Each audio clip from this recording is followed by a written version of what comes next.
How's it going, everybody? Welcome back to 2A News Now. My name is Troy, and I really appreciate you taking your time tuning into my video. So far this month has been a really good month for the channel. And with 10 or 11 days still left in this month, there are around 975 new subscribers. And welcome aboard. I really appreciate you guys' support. And a total this year so far, about 1,300 to 1,400 new subscribers. And a lot of times when subscribers come on to new channels, they might look at a couple of their videos that are recent, but they usually don't go back very far. So I want to talk about how I restarted my channel by a visit I had by the ATF.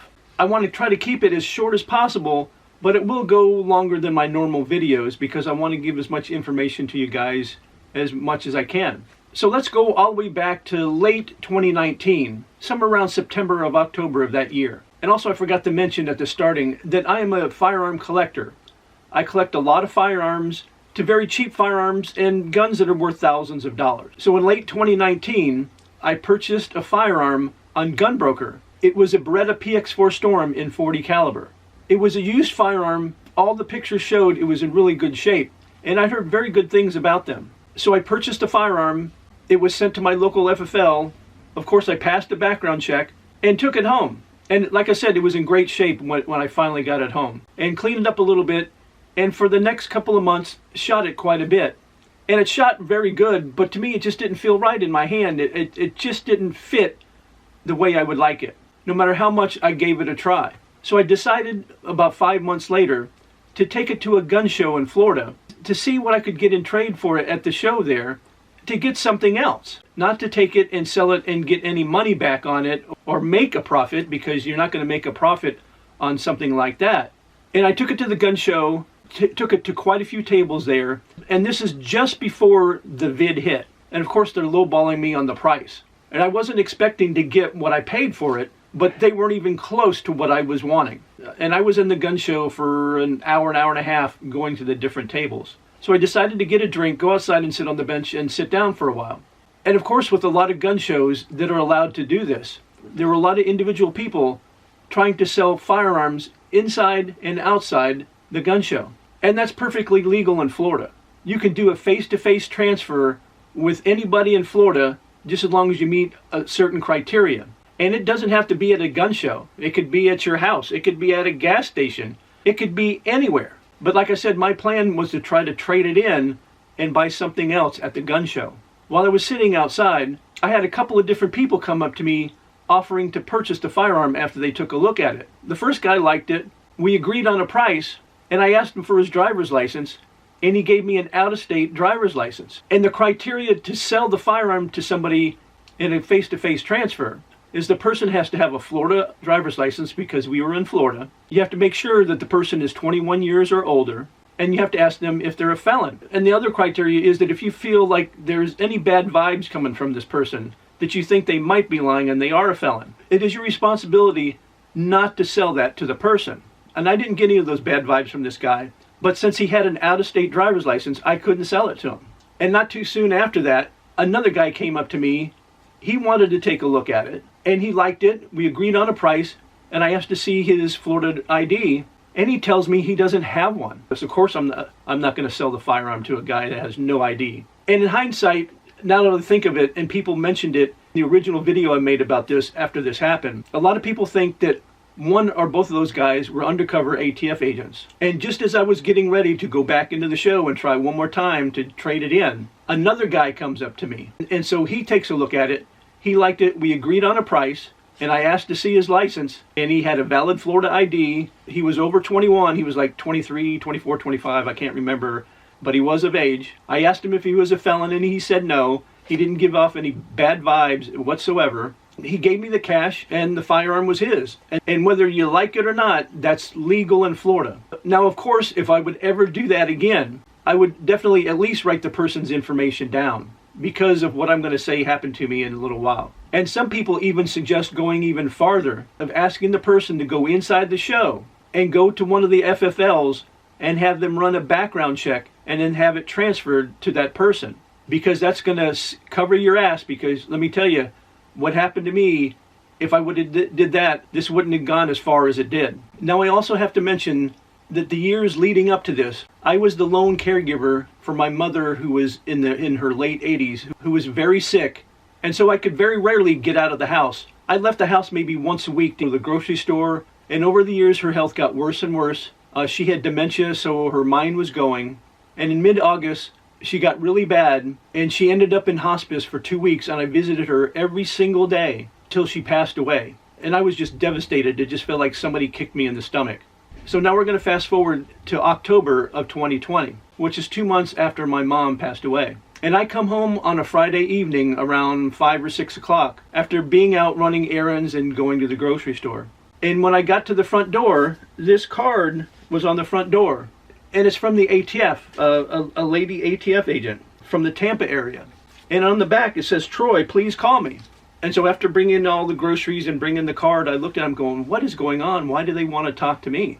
After I put all the groceries away, I called the number, and by then it was, I believe, 6:30, maybe even later than that, on a Friday, and there was no answer, and I left a message. And I live about 60 or 70 miles from the Tampa area, so I'm thinking it's got to be important if they traveled that far to leave this on my door. And so I thought for sure, even though it was the next day was Saturday, I would get a call back. And I didn't. And so later that day, I called and left, and of course nobody answered, and I left a message. And then Sunday came around. I didn't get a call at all. And I said, well, I already did my due diligence. I called and left a message twice. If they want to get a hold of me, they can call me whenever they're ready to. But then I thought for sure I would get a call on Monday. And to my surprise, I didn't get a call on Monday. I thought for sure I would. And then later afternoon on Tuesday, I finally got a call back from the woman ATF agent. And she said that her and her partner needed to meet with me to talk about something. And I asked her what it was all about. And she said a felon was arrested, and in his possession, he had the Beretta PX4 Storm that I sold to the guy at the gun show 5 months ago or so. And I told her, like I told you guys, that I sold it at the gun show in a face-to-face transfer. And she asked for a description, and I gave her a description of the person. And she said, well, we still need to come and meet with you.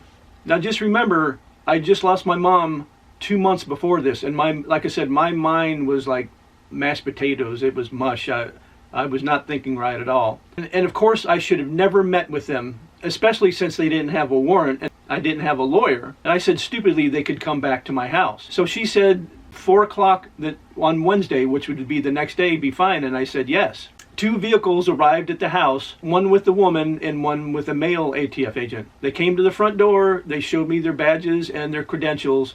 They came in and sat at my dining room table. So they both asked me pretty much what the woman asked me on the phone the day before. And of course, they're just looking for somebody to slip up and give them some type of information that would incriminate me. So I gave them all that same information that I'd given her the day before. Both he and she agreed that I sold the firearm legally. I then asked them if the description that I gave her on the phone the day before matched the felon that had the firearm. And they said no. And then I asked, well, can I see the picture, because there was other people around that guy and I might be able to tell them if he was there. And I couldn't believe that their answer was no, they couldn't do that. And then after all this happened, I got to think, was this actually true? Was a felon actually arrested that had that firearm? Or did they just make that up? And you see why I'm saying that after what happened next. So after all those questions and them agreeing that I sold the firearm legally, I thought we were done. And then it all changed. It turned into a big fishing expedition trying to catch big tuna Troy. So the woman ATF agent, she has a manila folder, and she opens it up and she has this piece of paper and she looks at it and she said, in the course of our investigation into this, we've noticed over the past year or so that you purchased a lot of firearms. And I said, well, what does that have to do with this case? And that's when I should have shut it off completely and just asked him to leave. And she named off 5 or 6 firearms, which were some of the cheaper firearms that I had purchased, from some that might cost less than $100, but some up to like $350, $400. But she never mentioned any of the ones that I'd purchased during that time that were in the thousands of dollars. She said that it appears to us, by your purchasing habits, that you're buying firearms to make a profit without having a license. And I told her she was absolutely crazy, that I collect firearms, and I've been doing it for years and years. And then she started naming some of the firearms again. And I said, every firearm that I have is locked up in my safe in my room. And then this is what just really surprised me, and it just shows you the ATF is all about. And not all ATF agents. There's some really good ones out there. They then pulled out this piece of paper, and I'm going to put it up on the screen for you. and I'll block out any of my information. And I'm not going to read the whole thing. You can pause the screen and read this. At the top it says, notice of unlicensed firearms dealing in violation of federal law. And one thing I want you to take a look at is this second paragraph, the first sentence. Your firearms activity appears to bring you within the definition of a dealer in firearms, and that term is defined by the Gun Control Act. Keyword appears. Appears to bring you within. It doesn't say that we have proof. Joe Smith and Fred Smith told us that you were selling firearms to make a profit, because that's absolutely not true. I sold that one firearm legally in Florida. Also, the whole thing comes about that a lot of the ATF agents don't like that law in Florida and the other states that it's in. And then she had the gall to ask me to sign it. And I told her, none of that is true and I'm not signing it. And you'll see where she would put refused to sign. And then I was surprised when they said, no, we don't give a copy of that. And I thought that was extremely strange as well. As they were getting up to leave, this is another thing that really gets me. The male ATF agents turns around to me and says, oh, and by the way, don't sell any more firearms in face-to-face transfers. You can only sell them to an FFL. And then they left. So I read it personally myself. It doesn't say anywhere on there that I can't sell firearms in a face-to-face transfer, that only to an FFL. This guy had the gall to actually say that. Something I did the day after that happened. It was something that I should have done before I even contacted the ATF. Was I got a hold of a lawyer that deals with things like this. And in the consultation on the phone, because it was still during bid, he told me the ATF does this all the time and that there's nothing I can do about it. You can't get the letter rescinded or anything like that. They were there for a legitimate reason, but then turned it into a big fishing expedition, accusing me of something that I absolutely had nothing to do with.